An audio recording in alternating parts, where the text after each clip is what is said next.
Bismillahirrahmanirrahim. Assalamualaikum warahmatullahi wabarakatuh. Alhamdulillahi rabbil alamin. Wassalatu wassalamu ala asyrafil anbiya'i wal mursalin, nabiyyina Muhammadin wa ala alihi wa ashabihi ajma'in.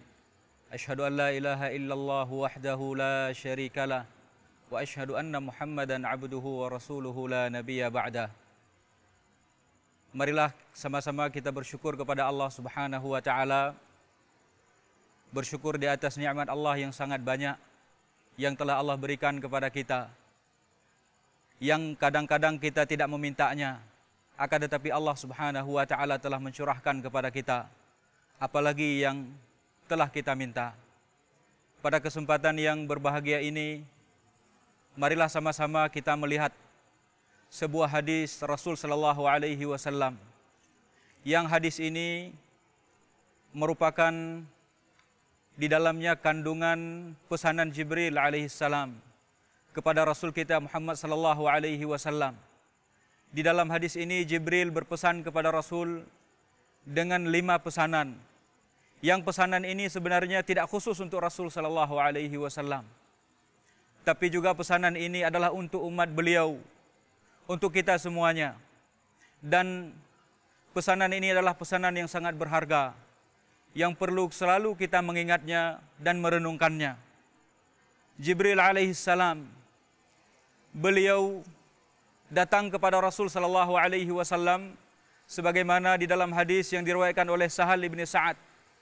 Di dalam hadis yang diriwayatkan oleh Imam At-Tabrani, Jibril datang kepada Rasul sallallahu alaihi wasallam, kemudian beliau berpesan kepada Rasul. Pesanan Jibril yang pertama adalah, Ya Muhammad, ish ma syi'ta, fa innaka mayyitun. Pesanan Jibril yang pertama kepada Rasul sallallahu alaihi wasallam dan juga kepada kita seluruhnya adalah, ish ma syi'ta. Wahai Muhammad, hiduplah sesukamu. Hiduplah sesukamu. Fa innaka mayyitun. Sesungguhnya kamu akan mati. Ini adalah pesanan Jibril alaihissalam untuk kita. Jibril mengingatkan kita bahwasanya semua orang pasti akan mati. Rasul sallallahu alaihi wasallam juga akan meninggal dunia. Dipesan oleh Jibril alaihissalam, hiduplah sesukamu. Bagaimanapun kamu hidup, apakah kamu hidup seperti seorang kaya, kamu tetap akan meninggal dunia, kamu akan mati. Kamu hidup seperti orang miskin, kamu juga akan menjumpai yang namanya mati. Kamu seorang raja, juga kamu akan mati. Kamu seorang rakyat biasa, juga kamu akan mati. Kamu seorang nabi, seorang rasul, kamu juga akan mati. Kamu seorang umat, juga akan mati. Yang pasti semuanya akan menjumpai kematian. Ini adalah pesan Jibril alaihissalam yang sangat berharga untuk selalu kita ingat, supaya kita tidak terlalu lalai di dalam hidup ini, supaya kita ingat bahwasanya kematian itu pasti datang. Meskipun umur kita mungkin panjang, meskipun umur kita mungkin 1000 tahun, bahkan lebih dari 1000 tahun, akan tetapi kematian itu pasti datang. Umat-umat Nabi dahulu, bahkan Nabi Adam alaihissalam, beliau hidup 1000 tahun, akan tetapi akhirnya beliau tetap juga mati. Maka ketika Nabi Musa alaihissalam menjelang kematiannya, menjelang wafat, Allah Subhanahu wa taala mengutuskan kepada Nabi Adam, kepada Nabi Musa alaihissalam, malaikat maut dalam bentuk orang laki-laki, seorang laki-laki. Kemudian malaikat mendatangi Nabi Musa alaihissalam. Lalu malaikat mengatakan, aku akan mencabut nyawamu, aku akan mematikanmu. Kemudian Nabi Musa alaihissalam menampar malaikat maut sampai bengkak matanya. Sebagaimana yang tersebut di dalam hadis yang diriwayatkan oleh Imam Bukhari dan juga Imam Muslim. Nabi Musa menampar malaikat. Kemudian malaikat naik menghadap Allah Subhanahu wa taala kembali. Kemudian Nabi Musa mengatakan kepada Allah, Ya Rabb, wahai Allah, sesungguhnya engkau mengutusku kepada seseorang yang tidak menginginkan mati. La yuridul maut, kepada seseorang yang tidak mau mati. Kemudian Allah Subhanahu wa taala mengutus kembali malaikat kepada Nabi Musa alaihissalam. Kemudian Allah menyuruh kepada malaikat agar Nabi Musa meletakkan tangannya di atas punggung sapi, di atas punggung sapi jantan. Kemudian setelah itu Allah menyuruhnya untuk mengangkat tangannya kembali. Kemudian mengatakan kepada Nabi Musa alaihissalam, "Wahai Musa, berapa bulu yang ada di bawah telapak tanganmu? Berapa bulu sapi jantan yang ada di bawah telapak tanganmu? Setiap satu helai bulu akan aku tambah umurmu 1 tahun. Sebanyak yang ada bulu di bawah telapak tangan Nabi Musa alaihissalam, Allah akan menambahkan 1 tahun umurnya." Berapa banyak kalau kita bayangkan? Mungkin jutaan bulu. Kemudian Nabi Musa alaihissalam kembali bertanya kepada Allah Subhanahu wa taala, "Setelah itu apa ya Allah? Setelah umurku ditambah sekian banyak, kemudian apa yang akan terjadi ya Allah?" Kemudian Allah mengatakan, "Setelah itu kematian. Kalau demikian, maka sekarang cabut saja sekarang nyawaku ya Allah." Jadi demikianlah yang dapat kita mengambil pelajaran daripada hadis tersebut adalah bahwasanya sebanyak manapun umur kita diberikan oleh Allah Subhanahu wa taala, kematian itu pasti datang. Ini adalah pesanan pertama di dalam hadis ini kepada Rasul sallallahu alaihi wasallam, "Ish ma syi'ta fa innaka mayyitun." Hiduplah sesukamu, tapi kamu pasti akan mati. Suatu hari kamu pasti akan mati. Tidak ada yang kekal di atas muka bumi ini. Kemudian pesanan Jibril yang kedua kepada Rasul sallallahu alaihi wasallam dan juga kepada kita semuanya adalah, "I'mal ma syi'ta fa innaka majziyun bihi." Lakukanlah apa yang engkau sukai wahai Muhammad. Kerjakan apa yang engkau suka wahai Muhammad.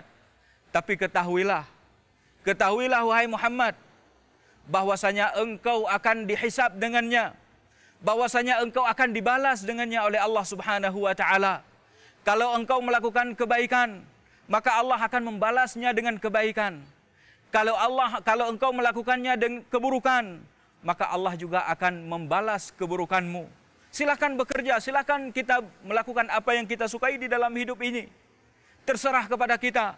Tapi ingat, malaikat Jibril alaihissalam telah berwasiat, telah berpesan, apa yang kita lakukan pasti akan dihisab oleh Allah Subhanahu wa taala. Kemudian kita akan diberi ganjaran, akan diberi balasan oleh Allah Subhanahu wa taala. Maka di dalam Al-Qur'an Allah Subhanahu wa taala menyebutkan, "Faman ya'mal mithqala dzarratin khairan yarah." Barang siapa yang melakukan sehalus apapun, sehalus biji sawi daripada kebaikan, maka dia akan melihatnya. "Wa may ya'mal mithqala dzarratin syarran yarah."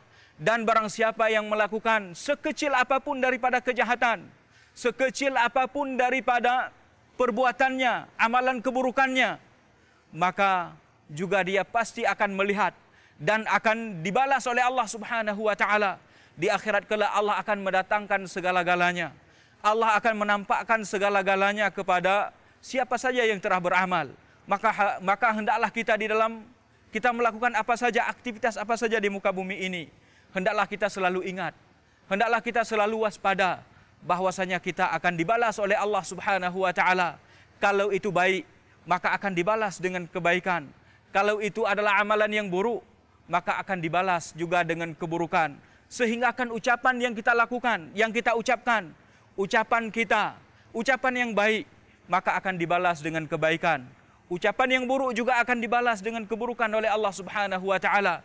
Maka Allah juga menyebutkan di dalam ayatnya, di dalam firman-Nya, "Ma yalfidhu min qaulin illa ladaihi raqibun atid." Tidak ada satu lafaz pun yang diucapkan oleh seseorang, melainkan di sisinya ada malaikat yang mencatatnya. Ladaihi raqibun atid. Di sisinya ada raqib dan juga atid. Raqib yang mencatat amalan kebaikannya, kemudian atid yang mencatat amalan keburukannya. Ini yang perlu kita ingat. Kemudian yang ketiga, wasiat Jibril yang ketiga adalah, "Wa ahbib man syi'ta fa innaka mufariquh." Cintailah siapa yang engkau sukai, maka engkau pasti akan berpisah dengannya. Berpisah suatu hari.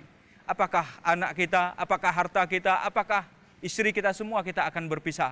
Kemudian wasiat yang keempat dari Jibril alaihissalam adalah wa'lam, ketahuilah wahai Muhammad, wa'lam anna syarafal mu'min fi salatil lail. Ketahuilah wahai Muhammad bahwasanya kemuliaan orang mukmin itu terletak pada salat malamnya, pada salat malamnya, pada salat tahajudnya. Disitulah kemuliaan seorang mukmin. Kemudian wasiat yang terakhir, yang kelima, yang disampaikan oleh Jibril alaihissalam adalah wa'izzuhu, dan kebanggaan serta kehormatan seorang mukmin itu adalah fi istighnaihi 'anin nas, dari kecukupannya dari manusia, tidak butuh kepada manusia, dia hanya butuh kepada Allah Subhanahu wa taala.